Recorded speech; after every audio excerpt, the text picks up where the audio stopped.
Hook. When a woman is punished for giving life, destiny sends an unlikely savior. But can she trust him? Channel promotion. Welcome, friends. You are watching your channel name, the place where unforgettable stories of pain, courage, and hope come alive. Stay with us until the very end of this video, because today's story will leave you thinking long after it's over. The plains stretched endlessly under a fading sun, the sky painted in shades of orange and crimson. In the crumbling hut at the edge of a forgotten village, a woman lay on the dirt floor, her body trembling, her face bruised by cruel hands. Her crime was not theft nor betrayal, it was something far more innocent. She had given birth to 3 girls. For that she was beaten, abandoned, and left to fade away with her daughters beside her. The silence of the evening was broken only by the muffled sobs of the children. Their tiny hands clutched their mother's torn clothes as if holding onto her meant safety. But even safety had abandoned her long ago. She had lost hope that anyone would care. Far away, a lonely rancher rode across the land on a weary horse. His life was carved out of solitude, long days of tending cattle, long nights filled with silence. No wife, no children, no laughter in his empty home. Yet as he passed near the village, something in his heart stirred. He heard faint cries carried by the wind, cries too fragile to ignore. He dismounted, pushing open the creaking door of the hut. His tall frame cast a shadow across the dim room. The woman's fearful eyes widened, expecting more cruelty, another blow. But instead a voice spoke, steady, deep, and strangely kind. "You're coming with me," the rancher said.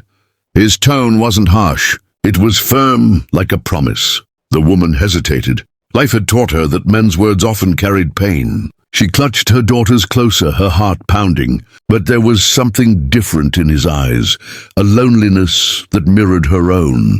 A determination that seemed to reach beyond cruelty. Slowly, he extended a calloused hand, shaped by years of labor but steady, like the earth itself. For the first time in years, she felt a flicker of hope.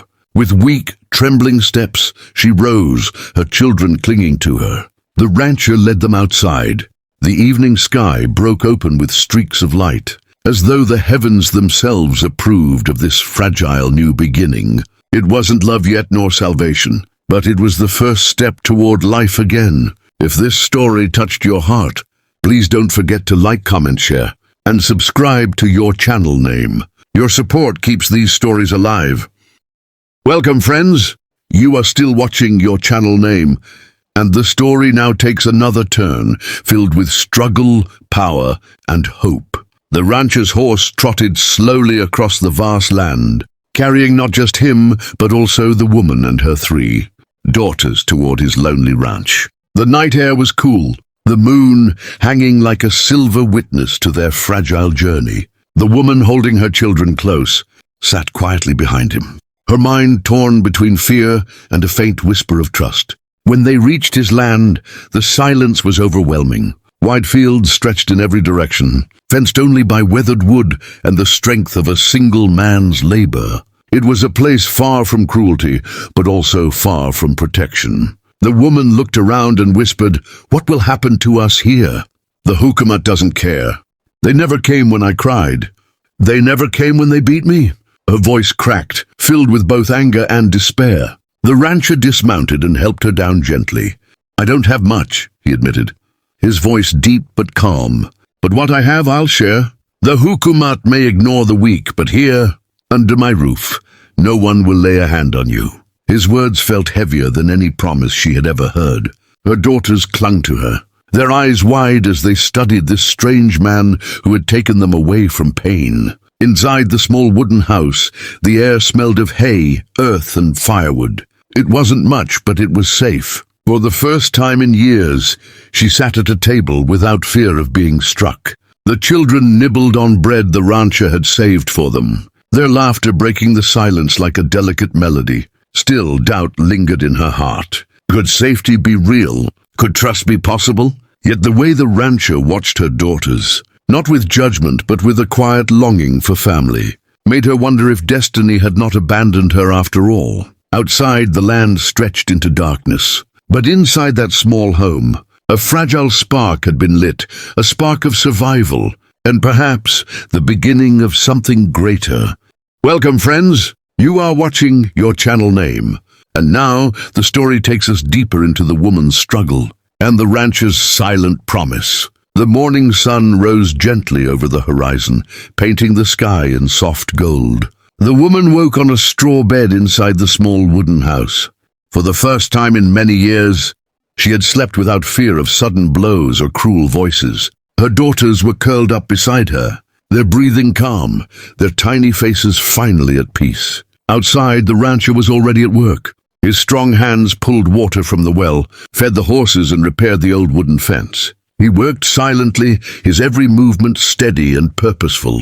The woman watched from the doorway, uncertain of what this new life meant. He was not her enemy, yet he was not her family. Trust, she thought, was not built in a single night. She stepped outside, her bruises still aching, but her spirit unwilling to remain broken. "Why are you helping us?" she asked quietly. Her voice carried both suspicion and fragile hope. The rancher stopped for a moment, wiping the sweat from his brow. His eyes met hers, not sharp, not cruel, but filled with something she could not name. "Because no one else will," he said simply, "and because I know what it means to live empty." His words struck her heart. She realized then that his loneliness was as deep as her pain. Two broken lives had collided, not by chance, but perhaps by destiny. As the day went on, she began to help in small ways, fetching water, cooking a simple meal, and tending to the children. The daughters, shy at first, slowly began to wander the ranch. Their laughter echoed against the silence of the empty fields, filling them with a warmth they had never known.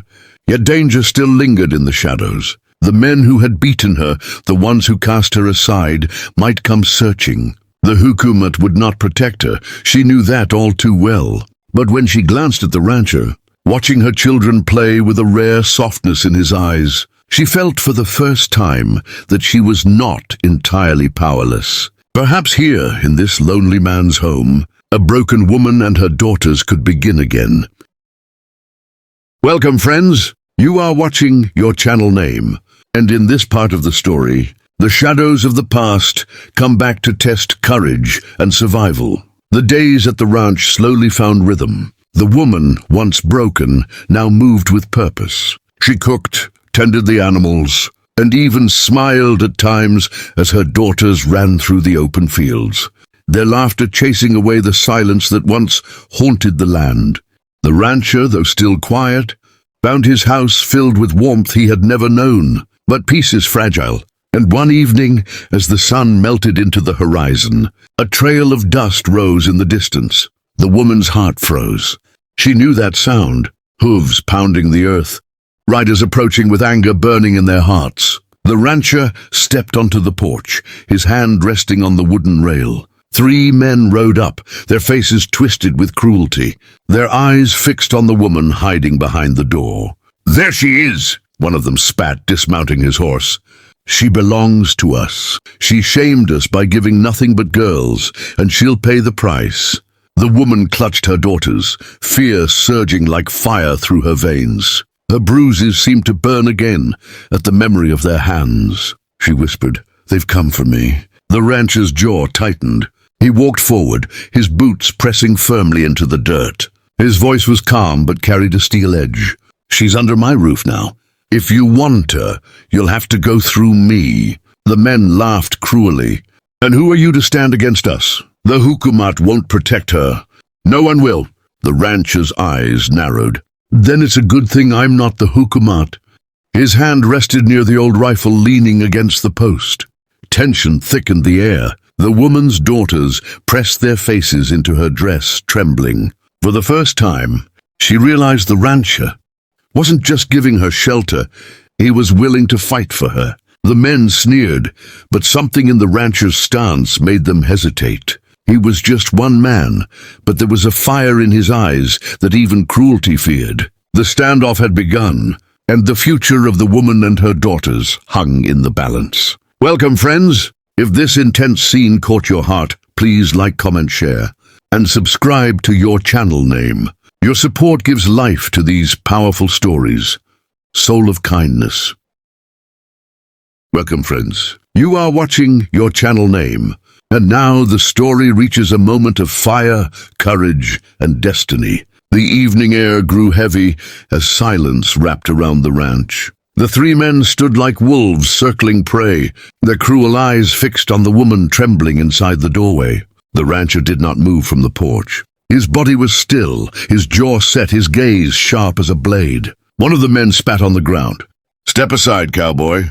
She's ours to punish. The hukumat never cared before, and they won't care now." The rancher's voice was low, steady as the ground itself. "You've already done enough. She's not leaving with you. Not tonight, not ever." The tallest of the men sneered and drew a knife. "Then you'll die for her." The rancher's hand gripped the rifle by the post, his movements calm, precise. In that instant, the world seemed to hold its breath. The woman clutched her daughters tightly, her heart pounding. She had lived her whole life in fear of these men, but now, for the first time, someone was willing to stand between her and their cruelty. The first attacker lunged forward, but the rancher was faster. The crack of the rifle echoed across the plains, shattering the silence. The bullet struck the dirt near the man's feet, forcing him back.